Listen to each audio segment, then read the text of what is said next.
오늘은 창세기 28장에서 30장까지의 말씀을 함께 살펴보도록 하겠습니다. 우리 어제 살펴보았던 27장에서는 이제 야곱이 이 형 에서를 속이고 아버지 이삭에게 이제 장자의 축복을 다 받아버리게 되죠. 이것 때문에 형 에서의 분노가 극에 달합니다. 그 분노가 이제 야곱을 죽이려는 결심까지 하게 만들었던 것이죠.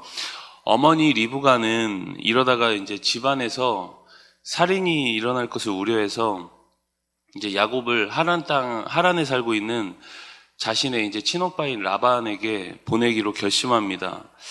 그러나 자세히 보면 야곱을 이제 그곳으로 보내려는 또 다른 이유가 있었습니다. 우리 28장 1절, 2절 말씀도 같이 읽겠습니다.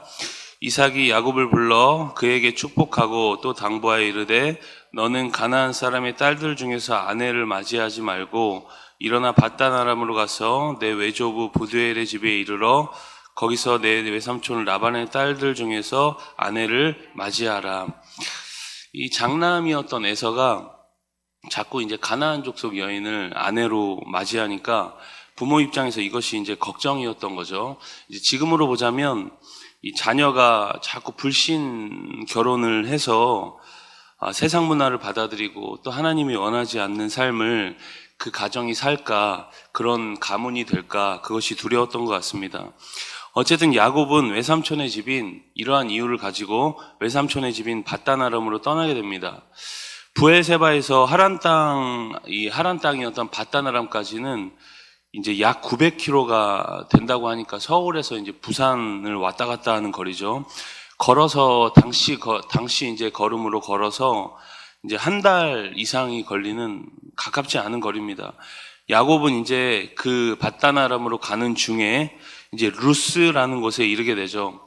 그곳에서 이제 돌을 베개 삼아서 자다가 꿈을 꾸는데 사다리가 하늘에 닿았고 하나님의 사자가 그 사다리에서 오르락내리락 하는 것을 보게 됩니다.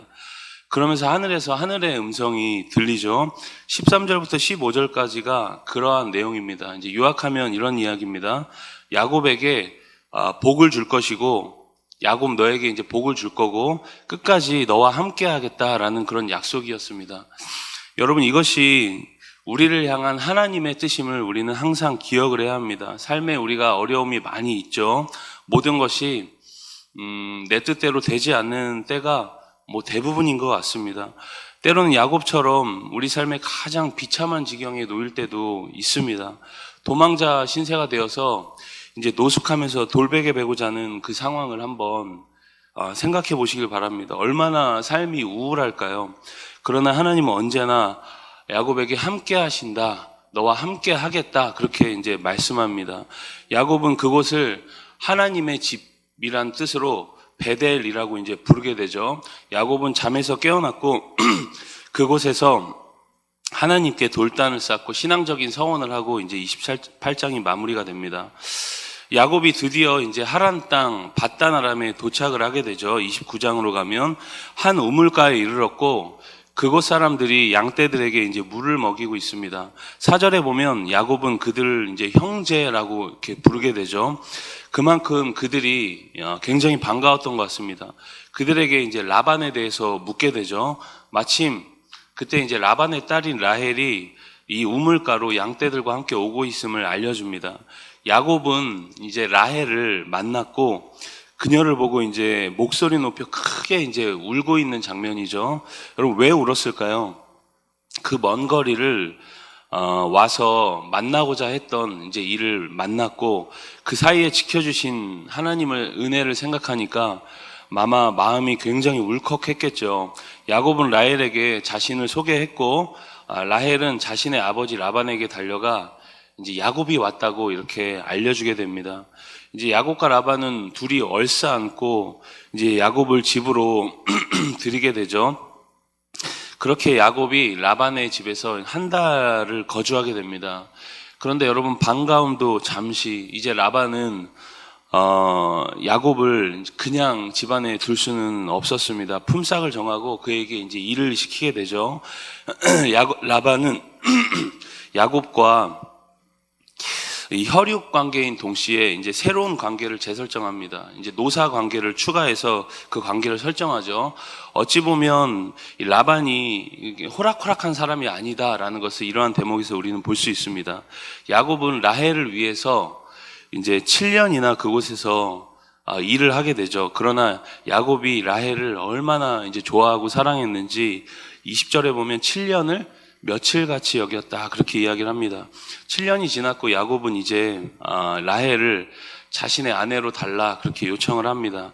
드디어 이제 둘이 결혼을 하게 되었고 첫날 밤을 보냈는데 아침에 눈 떠보니까 이제 옆에 있는 사람이 라헬이 아니라 그 언니 레아였던 것이죠. 야곱은 이 일로 당연히 그 라반에게 따지게 됩니다. 외삼촌 라반에게 따지게 되죠. 그러나 야곱보다 이제 한 수 위였던 삼촌 라반이 이렇게 이야기를 합니다. 우리 29장 26절, 27절 같이 읽겠습니다. 라반이 이르되 언니보다 아우를 먼저 주는 것은 우리 지방에서 하지 아니하는 바이라. 이를 위하여 7일을 채우라. 우리가 그 돈 내게 주리니 내가 또 나를 7년 동안 섬길지니라. 굉장히 황당한 대답이죠. 라반은 어쨌든 먼저 혼인을 해야 했던 레아를 그냥 어떻게 보면 속여서 이 야곱에게 혼인을 시켜버리고 동시에 야곱을 자신의 수하에서 어떻게 보면 더 부려먹으려고 묘수를 꾸며냈던 것입니다. 야곱은 7년을 더 섬겨야 했습니다. 이러한 일련의 일들로 하나님은 지금 야곱을 어떻게 보면 훈련시키고 있는 거죠. 형의 축복을 가로챘던 어찌 보면 그 얍삽함과 그 자신의 목적을 이루어내기 위해서 수단과 방법을 가리지 않는 야곱이 어쨌든 더 크신 하나님의 뜻에 의해서 깎여나가고 있는 중입니다. 야곱은 그렇게 그곳에서 7년을 더 섬기게 되죠. 후에 레아가 임신해서 이스라엘의 12지파가 될 이제 첫 4명의 아들을 낳게 됩니다. 그런데 30장으로 가면 라헬이 언니가 먼저 이제 4명의 자녀를 출산하는 것을 보고 이제 마음에 시기함이 생기게 되죠. 이러한 시기 어린 마음이 원망이 되어서 야곱에게 향합니다. 내게 자식을 낳게 하라. 그렇지 아니하면 내가 죽겠노라. 막 이러면서 이제 야곱에게 막 원망을 쏟아내죠. 이 난감한 야곱은 자신이 태의 열매를 주신 하나님을 대신할 수 없다고 라헬을 달래기도 하고 화도 내고 막 반문을 하고 있는 겁니다. 라헬은 자신의 시녀였던 비라와 야곱을 동침하게 합니다. 자신이 애를 못 낳으니 자신의 시녀라도 들여보내서 동침을 하게 하죠. 그렇게 비라가 임신해서 아들을 낳습니다. 그것이 5째였던 단, 그리고 6째였던 납달리였습니다. 레아 역시 자신의 시녀 실바를 데려다가 자녀를 낳게 하죠. 7째 갓과 8째 아셀을 또 낳습니다. 집안에서 어찌 보면 이제 막장의 어떤 출산 경쟁이 벌어지고 있습니다. 후에 또다시 언니 레아가 아들을 낳습니다. 그것이 이제 9째인 이사갈과 10번째 자녀인 스불론입니다. 이렇게 벌써 10명의 자녀가 그 가정 안에 생겼습니다. 그런데 야곱이 가장 사랑하는 라헬은 아직 자녀가 없죠. 그런데 드디어 하나님이 라헬의 태를 여십니다. 그리고 낳은 자녀가 11번째 자녀인 이제 요셉이었습니다. 여러분들은 이 야곱의 가정 이야기를 들으면서 이제 어떤 생각이 드십니까? 이스라엘로 칭해진 이 12지파의 본체가 되는 이 가정이 인간적인 방법을 동원하고 이 시기와 온갖 질투로 얼룩져 있음을 이 가정 안에서 보게 됩니다. 그럼에도 하나님이 이 가정을 사용하시죠. 그러면 이것이 여러분 하나님의 은혜라는 겁니다. 어쨌든 이제 야곱은 여차저차해서 이제 고향으로 가려고 합니다. 라반은 야곱을 보내지 않으려고 하죠. 그러면서 라반은 야곱에게 다시 한번 품삯을 정하라고 이야기합니다. 후에 야곱과 라반은 이 재산 관계에 있어서 이제 새로운 약속을 하게 되죠. 그러한 이야기가 이제 25절부터 43절까지 이어집니다. 결론적으로 하나님은 야곱의 손을 들어주셔서 6년 동안 야곱이 굉장히 번성했다. 재산도 번성하고 뭐 여러 가지로 번성했다는 겁니다. 결국 이 모든 것을 가지고 나중에 20년 만에 이제 삼촌 집을 떠나게 되죠. 야곱은 도덕적으로나 인간적으로 볼 때 절대 여러분 매력적인 사람이 아니라는 것을 우리는 성경을 천천히 읽다 보면 알 수 있습니다. 그런데 하나님은 야곱을 번성케 하셨고 많은 복을 주셨던 것이죠. 그럼 이유가 뭘까요? 먼저는 설명할 수 없는 하나님의 은혜라는 겁니다. 그러나 야곱에게도 강점이 없는 것은 아닙니다. 하나님의 약속을 야곱은 어찌하든 믿었던 사람이었다는 거죠. 성경 전체에 보면 그러한 사실이 두드러지게 야곱의 삶에서 나타납니다. 결정적인 순간에 하나님을 믿게 되죠. 믿음의 사람이었다는 겁니다.